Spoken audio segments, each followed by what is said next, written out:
Is is there anybody out there? Be nice, that there was someone out there. I guess we'll see. English is not my first language, so that'll be the first challenge. If you decide to continue, then we'll need to know if I'll be able to pull this up, to upload it, if the volume will work, if it gets somewhere, and if one clicks on it and listens. So, hi there, this is Maria, and I was expecting you, I guess. I really don't mind if you sit this one out. My words, a whisper, your deafness, a shout. I may make you feel, but I can't make you think. Not my words, Ian Anderson's. I grew up with older brothers. One is a musician, and we all love to sing, play the guitar. We know them all. The Stones, the Marvelous and Subversive Kinks, Jethro Tull, Yes, Genesis, the Beatles, Pink Floyd, Led Zeppelin, Lou Reed. We sang them all, but we never understood the words. Until I began to learn, to translate, and to understand. I started questioning everything, the demonic recurrent themes, the violence, the make-believe, the crudeness of some of their lyrics, the innuendos, the insults to one supposedly creator, God, as opposed to the frantic applauses and reverences, praising the one supposed destroyer, the same one who guides, sustains, and incites those who poison the soul and the body, and on top of that, get praised for it and paid with your salary. Yeah, let's all go and worship them while they spit on us, while they'll tell us about the unbearable lightness of the being, making you believe that everything is ephemeral and that the absolute truth doesn't exist. But would that be then an absolute truth? We dance to their beautiful, melodic, sublime tunes. They sweeten our ears with a rhythm mixed with horrible images and normalize bit by bit their violent lyrics and disaster behaviors, making people believe they belong as they relate to some of their lyrics. The other ones, they just take them and swallow them. They get digested subconsciously, and then it becomes part of them. Their music fills our ears. It synchronizes with their amazing talent on the strings and thoughts and the beating of our hearts. And we go off happily like sheep to the slaughter. From there to outwit the sheep who follow the Creator while climbing the ladder of economic control. Oh, the greed of man makes it so easy to pervert the Father's plan. So I began to search. I wanted to know, because it is easy for me to understand that without the truth, there can't be lies. A lie depends on the truth. It cannot exist if there is no truth. The truth doesn't need a lie to exist. So I searched for the truth, for the facts. And I found what was I looking for. Now, I am challenging you to tell me after listening to what I have to say, that God doesn't exist. Prove me wrong if you dare. And if you're there also, I am not here to teach or preach. I follow no doctrines of men, just the scriptures. I'm here to challenge your knowledge and maybe thus your curiosity. I am speaking about the God of mockery, the one that gets mocked, the one of the Bible. I've never heard anyone mocking Buddha, Horus, Brahma, Allah, Zeus, or Chak. I haven't seen so far anyone using any of their names as a way to daily vent cursing. The Bible precedes the Quran, so not even a chance.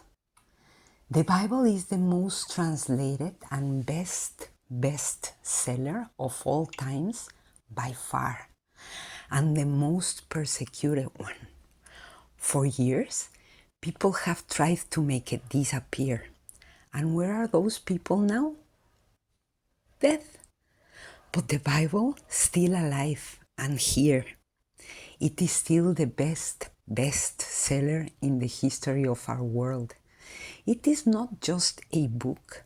It is a compilation of several books written by 40 different authors, shepherds, doctors, tax collectors, fishermen, tent makers, philosophers, prophets, even kings. Despite the difference in their occupation and the amazing number of years it took to complete it, it is extremely cohesive and unified in purpose and substance. Just last century, we discovered that the universe was created by time, space, and matter. And even if you believe that the Bible was created to be used as to control the masses, let's say that it was created or written 500 years ago, since Christopher Columbus. How is it that the first verse in the Bible reads, "In the beginning," which speaks about time, God created the heavens, which speaks about space, and the earth, which speaks about matter? It was already there when we came to discover it, hundreds, if not thousands of years after it was written. So God created the earth, which comes from the Hebrew word Adama. Genesis 3:19 says that our body is made of the dust of the earth. Scientists have discovered that the human body is made up of 28 elements, all found precisely on earth. The word earth comes from the word Adama, which means moth, dust, soil, clay, just like Adam, which means man and comes from Adama. The rib. Did you know that we have discovered just some few years ago that the one bone that can regenerate on its own is the one of the rib? The cartilage and bone have a remarkable ability to regenerate, particularly when the surrounding perichondrium is preserved. This regenerative capacity makes ribs a valuable source for autologous bone grafts used in various surgeries, including craniofacial and reconstructive procedures. That was from Google. So kudos to whomever wrote that in the Bible. He knew thousands of years ago something we didn't. In John 1:1 says that in the beginning was the Word, and the Word or verb was with God, and the Word was God. The verb is alive because it denotes action, deed, speech, and reason. The word is the vehicle of communication in which we express ourselves, the basis of growth, learning, development. It's in the meanings, teachings, history, foundation, function, the morality of our society. It makes sense. If God is the Word, so He must have created the alphabet or Aleph-Bet in the Hebrew, which is God's language. It is a three-way language, pictographic as it has a letter or a little drawing that looks like a letter. It has its numeric value, and it is phonetic because it sounds. You may say, nah, that was the Sumerians. Sumerian is considered an extinct language because it has no native speakers, no living descendants, and no way to know its exact pronunciation. On the contrary, Hebrew is still alive and kicking. Moreover, descriptions of the one and only God already use the literary forms of writing, the mastery of the metaphor, epic, narrative, sophisticated poetry, law, mathematics, astronomy, the art of war, morals, prophecy, and much more. You might not know it, but I'm going to tell you a secret. Though, if you would have read the Book of God, it wouldn't be a secret. Everything, and I mean all things, are based on the Bible. Your movies, the music you hear, the stories, the science, even science fiction, the proverbs, even the Chinese ones. Just one of many examples, the dimensions of Noah's Ark in Genesis chapter 6. The scale of the ark is huge, yet remarkably realistic when compared to the largest wooden ships in history.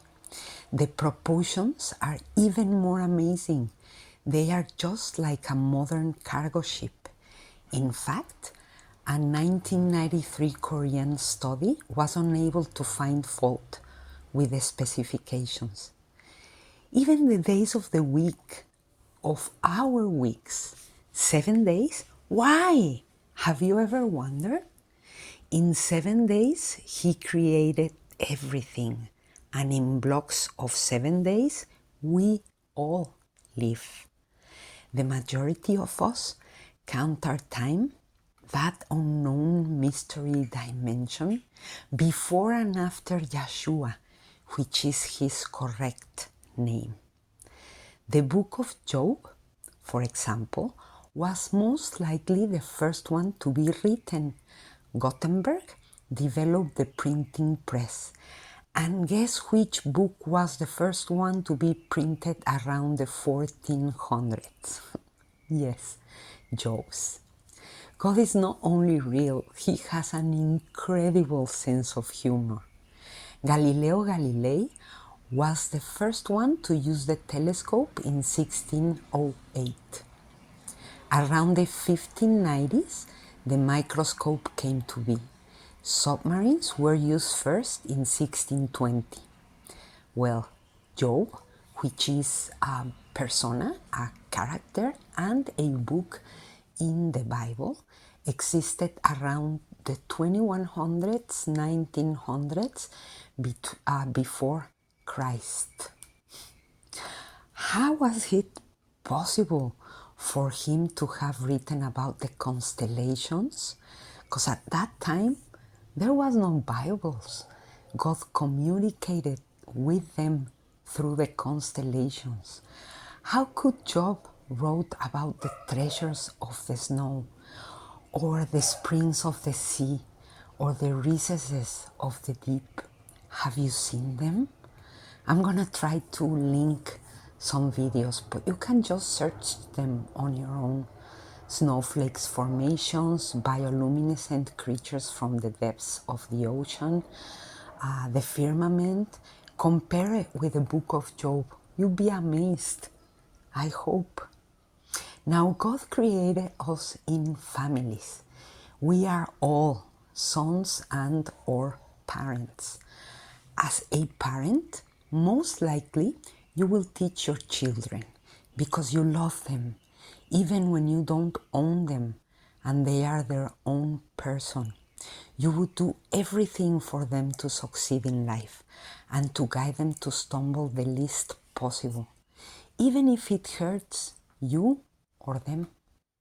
Same with God. We are all His creation, but becoming His son, His heir, is each one's decision. It's that simple, no matter who or where you are or what you've done. However, like it or not, son, daughter or not, for every action there is a consequence, regardless of our awareness of the fact. For the fact of the free will, God is responsible, but for the acts of freedom, man is. It is nice to be free, until the freedom of that one neighbor crosses our line. The respect of our neighbors' rights is peace. That's why we have none. And I mean peace. Let's talk about the 10 Commandments.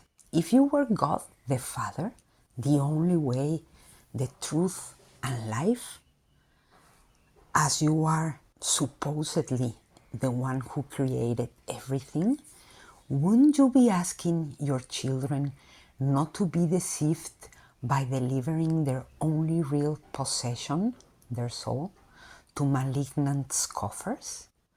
Wouldn't you fight to unveil their eyes for them not to be seduced by loving non-existent things?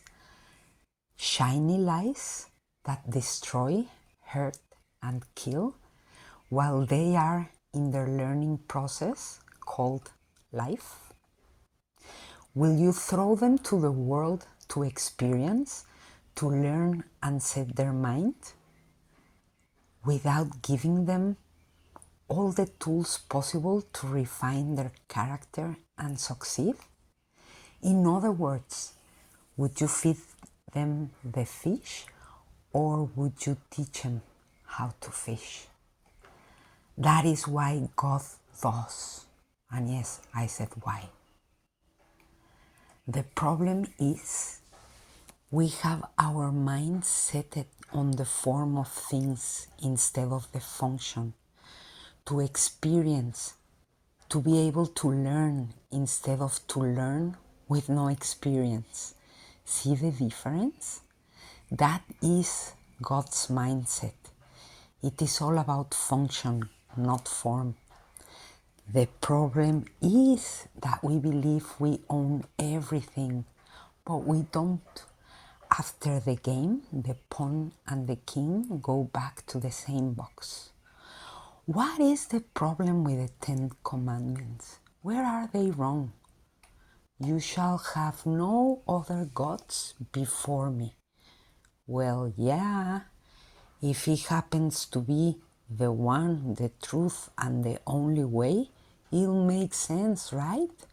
Because the others that the world has provided you with are just an illusion with lots of imagery, impurity, debauchery, idolatry, hatred, discord, jealousy, rage, selfish ambition, dissensions, envy, drunkenness, and orgies.